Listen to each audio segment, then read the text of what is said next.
Welcome. This is your host and your friend Karan Tani, and welcome to this amazing interview with Sanjana Karthik. And this is about mental well-being. And our speaker is very special today. She's only 19 years old and she has had wonderful experiences with the three principles. So, with pleasure and honor, let's welcome Sanjana Karthik. Hi, Sanjana. Welcome. Hi, thanks for having me. Super excited to be here.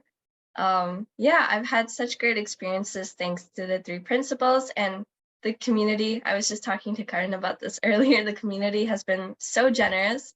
I've gotten people who have just given me free coaching. There's so many scholarships out there as well with like apprenticeship programs. So I really encourage people to just reach out and connect and learn about the three principles and even share your understanding, because I share what you know, because who knows who would get help. um yeah, I'd just like to share some things about myself. So currently I'm on a full ride scholarship. I'm at UBC and I'm doing a sociology degree, but I might go into psychology. And even though I don't really resonate with the content as much, I do think it would be a great opportunity to get my foot in the door, and maybe people would, want to talk to me if I had that degree as well. And what really resonates for me is working in prison systems. So if anyone knows any connections, please let me know. I would love to be of help. And yeah, I have a podcast slash TV show called The Reality Is, which I do for Close Look Productions. And I've been trying to talk about things from a more three principle standpoint as well. I also write for different magazines, and I'm trying to incorporate more articles as well from that perspective. And before I learned about the three principles, I had a mental health app and a curriculum, but ever since learning more about the three principles, I don't really resonate with that as much, and I've been trying to learn more and connecting with really wonderful people and seeing if I can kind of share my experiences. So yeah, I'm really excited to be here. Great. So, Sanjana, I would like to start by asking you, what is mental well-being? I see so many people like suffering from stress, anxiety, and they all are in search of mental health, mental well-being. So what is mental well-being and how can people achieve that? Yeah. So yeah, that's a great question, because that's something I've I was searching for a long time. And then I think when you stop searching for it, you kind of realize that you already have it, and we human beings are very much equipped with it. We are mentally well. It's just when we are thinking, we feel like we're not mentally well.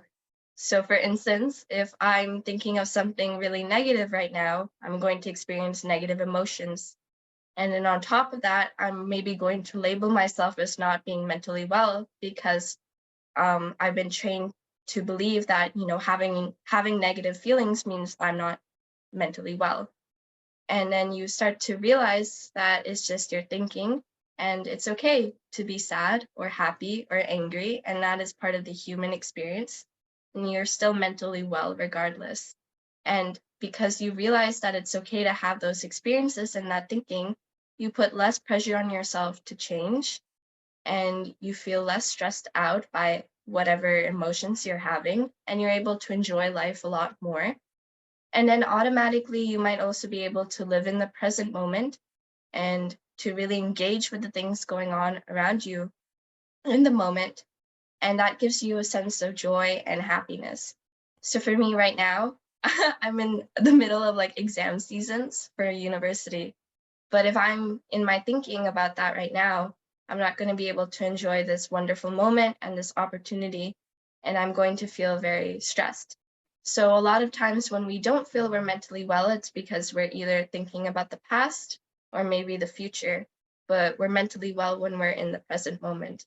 And I would strongly encourage people to not put stress on themselves to stay in the present moment, or to feel bad if they start to drift in their thinking, because that's a very natural thing to think about the past or the future.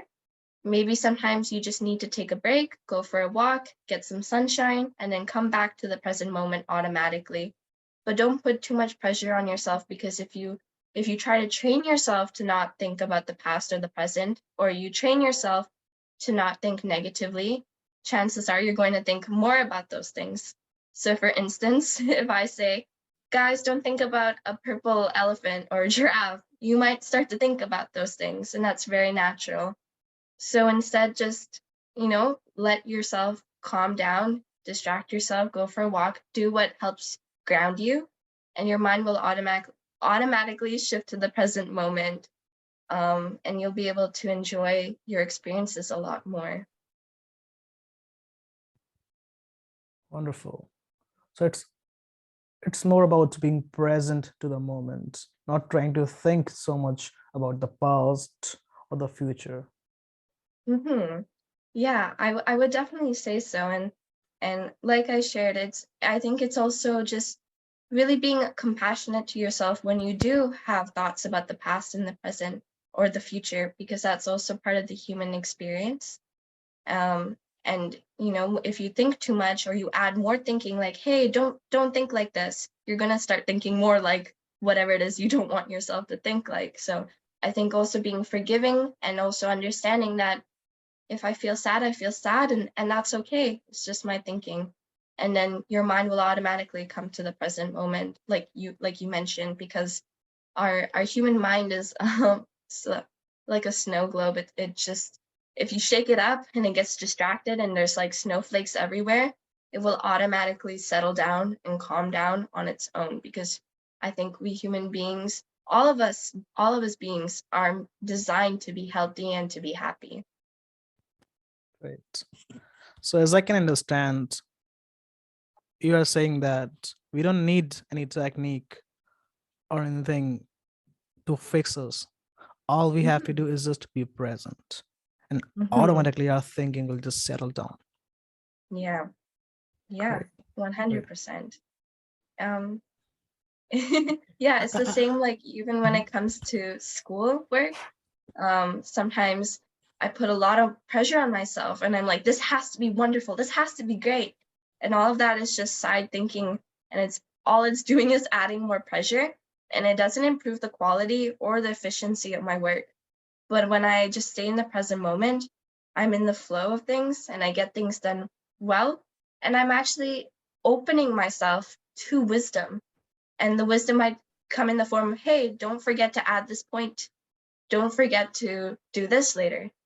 But I'm blocking those blessings and I'm blocking that wisdom when I am not in the present moment and I'm just letting my thoughts distract me.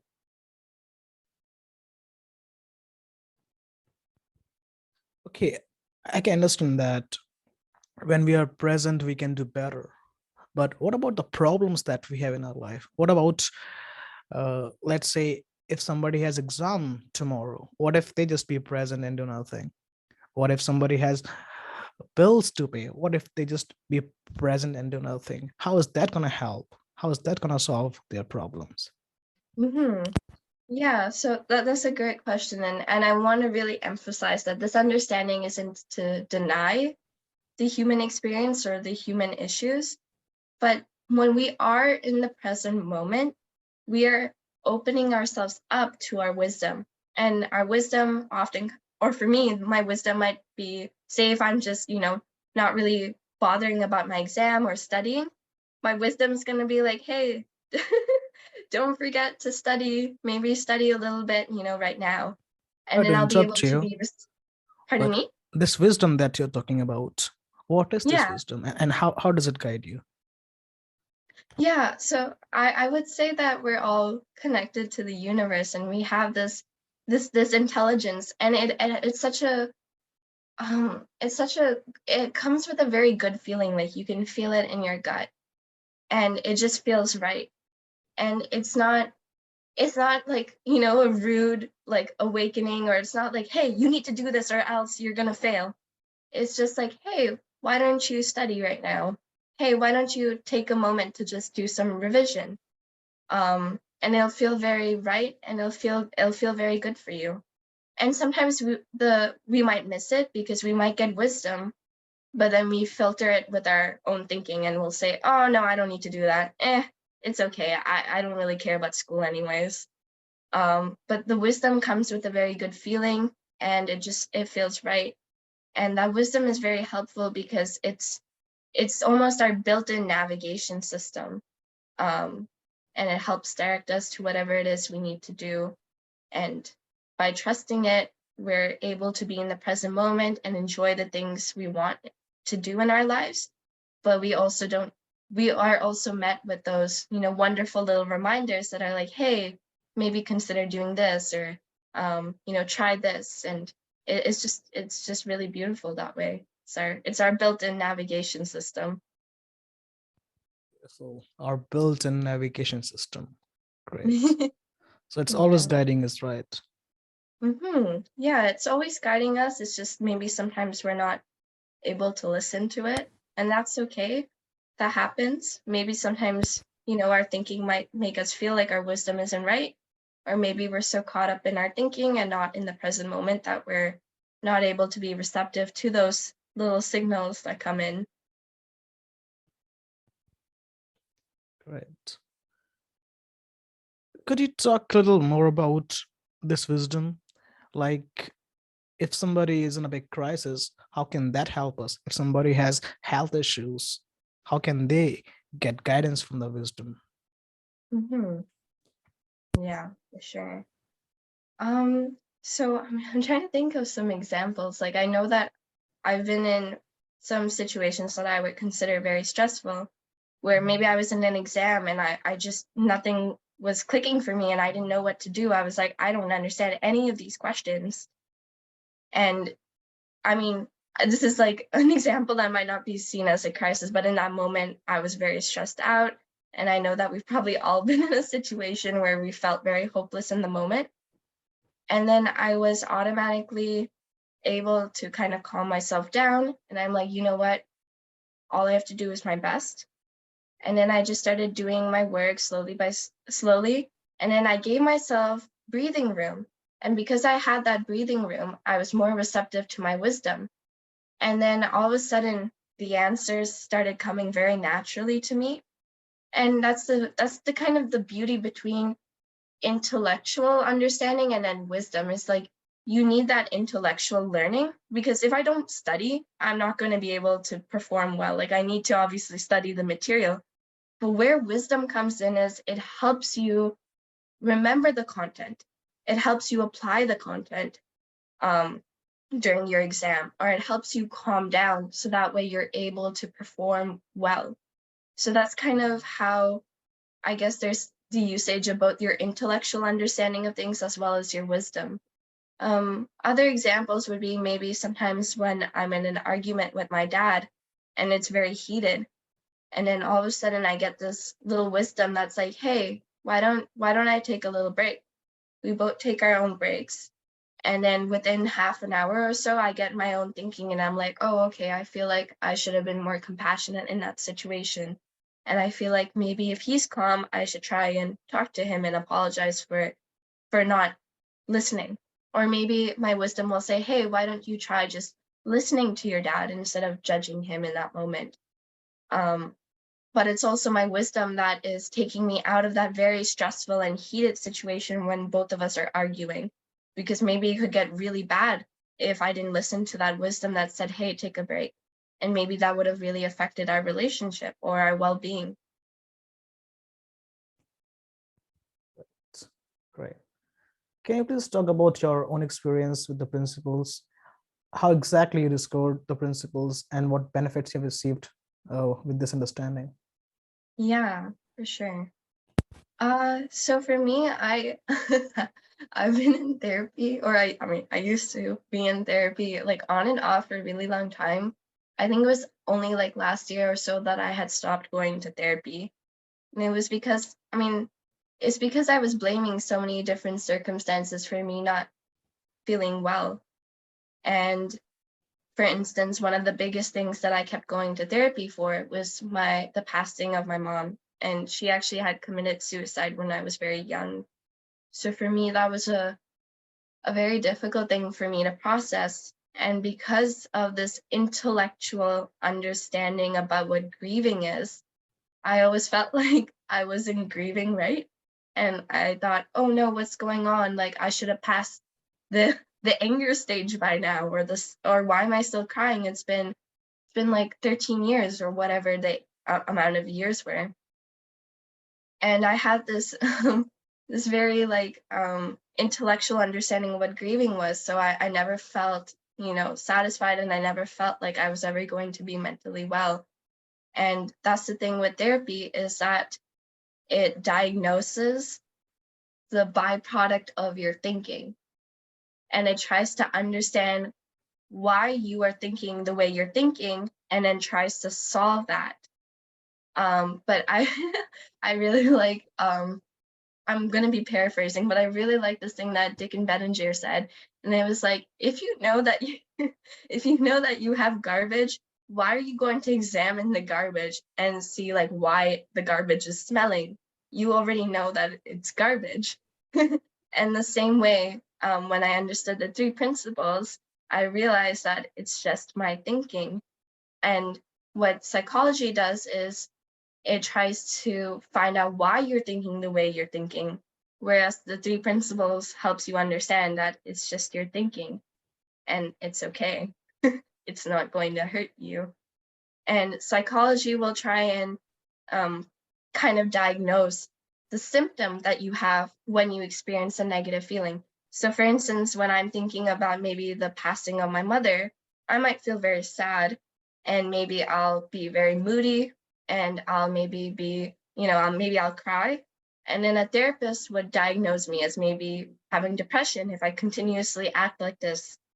Whereas with the three principles, you understand that it's okay. It's just your thinking. And when you think sad things, you're going to have, sad feelings. And that's going to change your actions. And same if you're angry or if you're happy. And this was a really beautiful insight for me, because I then had this freedom to actually experience thoughts around my mom, and I never felt guilty. And I didn't add on this extra thinking like, why are you still thinking like this? You shouldn't think like this. You need to move on. And I also started adding less emphasis to these thoughts, and they felt less powerful, and they would just come and go. And I still get thoughts sometimes, but they don't feel very um, intense anymore. And I'm just able to breathe in it and be human and not identify with that thinking. And this understanding around the three principles is what I kind of describe as like a safety net, because I have the freedom to experience all the emotions that I want, and I don't have to feel guilty, and I don't have to change it, and I don't have to change other people, and I can kind of live and be in the present moment. And then, when I'm in the present moment, I'm automatically happy. Very inspiring story. Thank And you. so good to hear that the principles made a big shift in your life. So those Mhm.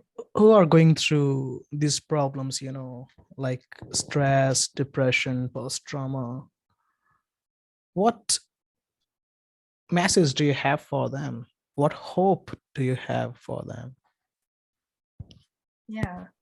So I want to start off by saying that what I'm sharing is not to undermine your experiences, because if your experiences feel real to you, they're real to you. And I'm not here to try and take that away from you. But I'm trying to help, I guess, point to the understanding that at the end of the day, it's just your thinking in your mind. And when you're conscious of those thoughts, you are going to be more receptive to those thoughts, and you're going to think that they are real. And once you start to have that understanding, you realize that maybe you're not depressed, but maybe you're just simply thinking about very sad things. And then because you're having those sad feelings, you think that you're broken, but you're actually really not. You're just experiencing sad thoughts. Again, that's not to undermine anyone's experiences, but just to say that it's, if you look at it from a three principles standpoint, it just really simplifies things. And the world doesn't feel so delicate. Because if you don't have this understanding, or when I didn't have this understanding of the three principles, the world felt like a very scary, fragile place. And I never knew if I was going to hurt someone, because in my head, circumstances were going to affect everyone. So I always had to be very, very conscious of the things I would say, the things I would do, because I never knew, what if this ends up being a trigger for someone to commit suicide or for someone to be depressed? And what if I'm the cause of that? And I felt like I was very fragile because I felt like I was a victim of several things as well. So I just hope that, I guess, more people start to learn more about the three principles and see how simple life is. And that takes a lot of weight off of your shoulder, because you will feel less responsible for the well-being of other people. And you'll already realize that everyone is well and you're well, and you don't need to change people, or you don't need to change others, but you just need to live in the present moment and enjoy your life. And I really want to stress that in moments when you are feeling sad and depressed, to not force yourself, like I've mentioned, to not force yourself and say, hey, this is just thinking, this is just thinking, this is just thinking. And instead, it's okay if you experience that sadness or that anger that comes with it, because that's part of the human experience. And it's okay if you take a walk or take a break, and automatically your mind will help you come back to the present moment and be mentally well again. Wonderful. Wonderful. And what's your motivation or inspiration behind the principles? Where do you see yourself in future, and how do you want to help the world? Yeah. So yeah, I think, like, for me, three principles and just mental wellness is so, so important, because, like, as I mentioned with my own mother and her suicide, like, I feel like if she had this understanding, or if other people like her had this understanding, I think the world would be a lot more joyful place, and it would feel less fragile and scary. I think people would have better relationships, more compassion. People wouldn't be cutting people out of their lives as easily. And because people wouldn't be cutting other people out of their lives as easily, people would feel a lot more security, because they know that they have friends and family and loved ones to rely on, and that they're not going to be seen as only their flaws. And I think everyone deserves to feel that kind of love, and everyone deserves to feel like they are already mentally well and happy, and to live from that kind of understanding and energy. So that's what I really hope I can kind of help people understand. And like I mentioned, I'm really interested in prison systems, because I realize that a lot of our laws are very much intellectual, and they're all based off of values and norms that are changing depending on culture and context and time.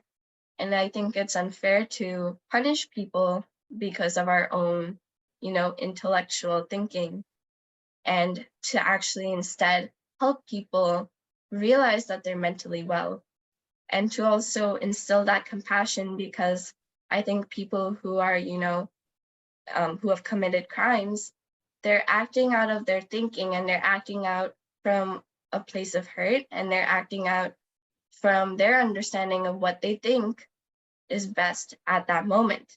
And unfortunately, in that moment when they commit their crime or whatever, they're ignoring their wisdom.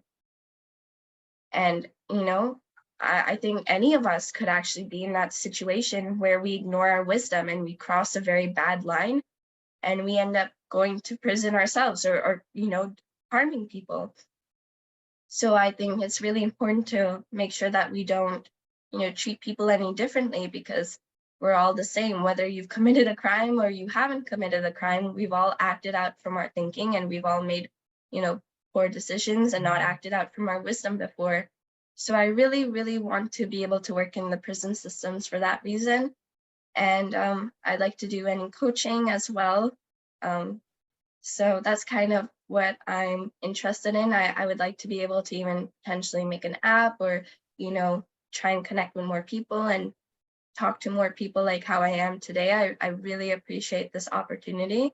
And right now I've signed up for the apprenticeship program. I've been, trying to intern for some people as well. I'm interning for the Spark Initiative and just learning more. And I also have my podcast, The Reality Is. So I'm just trying to interview people and learn from them and also share a little bit about my understanding. And hopefully that might resonate with some people. So that's kind of where I'm at right now.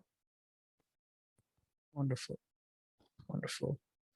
And how is your life different now from the past? Like, what is the biggest shift that you have seen in your life now with this understanding? Uh, I think for me, my biggest shift and the shift that I'm most happiest about is my relationship with my dad, as I talked about a little bit earlier. He and I would get into very, very bad fights, and I was not I was not a good listener to him, and I felt like he wasn't a good listener to me. But I was I was only I was concentrating so much on the things that I didn't like about him that I think in a way he felt so judged. And because he felt judged, he would become more irritable and he would constantly be acting out from that area of, Dad, I don't think that you're nice to me. Dad, I think that you're judgmental. Dad, I think you're this and this and this. And once I started to see how much I love him, and the relationship handbook talks a lot about this. It's about forming more intimacy and good memories. So he and I started hanging out more, watching more movies together, talking with each other. I would stay home more and not hang out with friends as much. And we built that intimacy. And because of that, I'm able to see how amazing he is and how much he does for me. And I'm able to focus more on that. And because he probably feels like I'm judging him less, he's probably able to act out from a much kinder place. And when we do get into arguments, I don't act out as much anymore. I started to listen. And when you really listen to people, they automatically drop their guards and because they actually feel like they're finally being heard. And that's what a lot of us just want. We just want someone who learns and I mean not learns, sorry, listens and validates what we're saying. And I've been trying to give that to him more as well. And I've also been able to be more compassionate and realize that his actions are from his own thinking in that moment and I've been able to, take a moment aside, relax a little bit, and then come back to him later and then talk things over calmly. And then if we're not able to calmly talk, then take a break again and then come back and how much ever time that takes. But I've just been able to be a lot more compassionate and caring and see the value in him and listen more.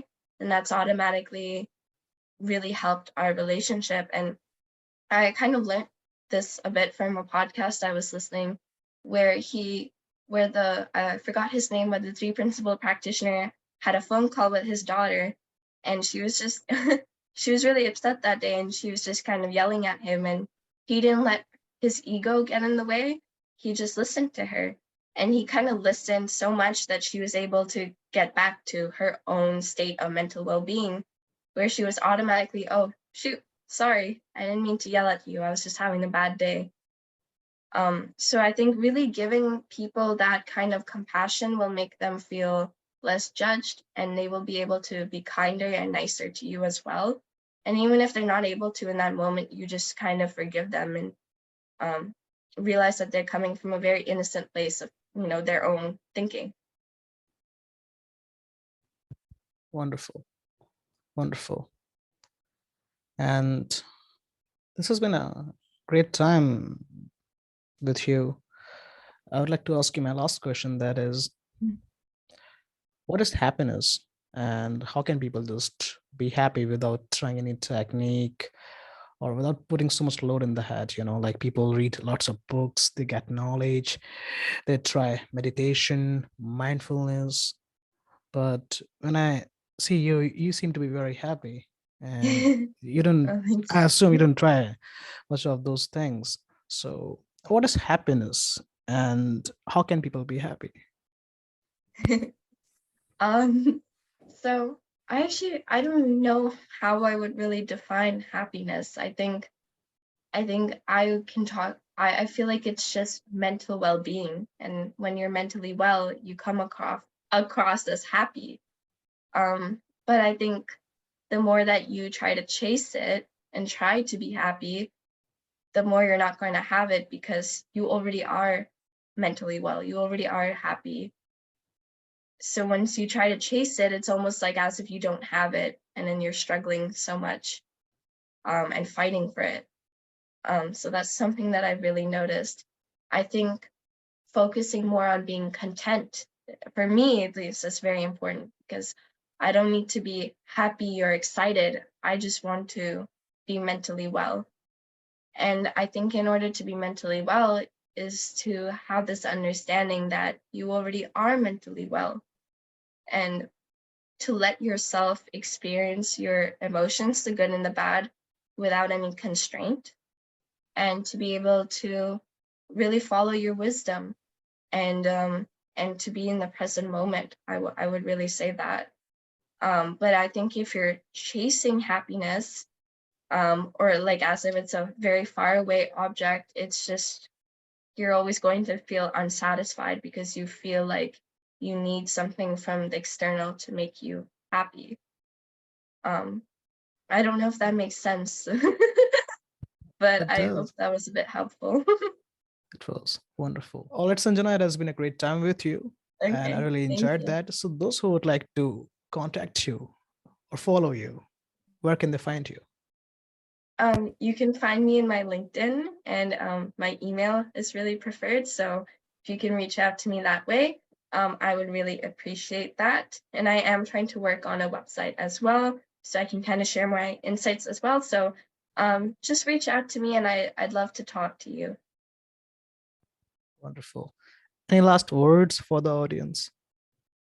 No, I guess just be very compassionate to yourself and to others. And if you're not able to be, don't don't be upset with yourself. It takes time and really reach out to practitioners. They're all very, very generous and I'm not sponsored. I think they're very helpful and they have great insight and sometimes they even give free coaching and sometimes they might point you to so many free resources as well. So even if you've spoken to someone who really resonates with you, I think it's great to listen to different people. And because when you listen, you might gain new insights. And one other thing I would say is to really listen with a very open heart. And when you're listening, to not listen with your thinking and or your judgment or analyzing and trying to compare and see if it works for you. Instead, actually just listen to the content and then automatically you'll get wisdom and ideas on how you can apply this to yourself or others. Very much. All right. So thank you very much, Sanjana, for giving us this opportunity to talk to you. I'm very much grateful to you for sharing what you shared. You're a great person. Thank you very much. Thank you. Thanks for having me, and thanks everyone for listening.